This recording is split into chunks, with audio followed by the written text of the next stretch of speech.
নাহিদ রানার গতিতে কাবু বাবর আজম, শরীফুল ইসলাম তো ভরকেই দিলেন মোহাম্মদ হ্যারিসকে। ওদিকে অভিজ্ঞ কোচ মিসবাউল হকের ব্যাটিং ক্লাসে তানজিদ তামিম, ৩ বাংলাদেশের পিএসএল ফ্র্যাঞ্চাইজি পেশোয়ার জালমি অনুশীলনে নজর কাড়লেন সবাই।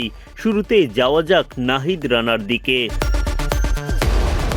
বাবর আজমের বিপক্ষে গতির ঝড় তোলা বোলিং রানার, বাউন্ডারি আদায় তো দূরে থাক, স্টাম্প বাঁচাতেই মহাব্যস্ত হয়ে পড়লেন বাবর।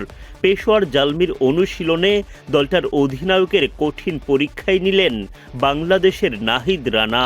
কেবল বাবর নন, অন্য কোনো ব্যাটারও রানার গতির সামনে সুবিধা করতে পারেননি। নেটে দুর্দান্ত বোলিং করা এই বাংলাদেশি তারকার শেখার ক্ষুধা প্রচণ্ড, তাই তো মোহাম্মদ আমিরের বোলিং ক্লাসে দেখা গেল তাকে। একেবারে হাতে কলমে দীক্ষা নিচ্ছেন রানা। আমির বিপিএলে এলেই তার কাছে ছুটে যান বাংলাদেশি বোলাররা। এবার রানা যখন গেলেন পিএসএলে, তখন আমিরের সঙ্গে অভিজ্ঞতা বিনিময় করতে ভুল করলেন না। অনুশীলনে দুর্দান্ত বোলিং আরেক বাংলাদেশি পেসার শরীফুল ইসলামের।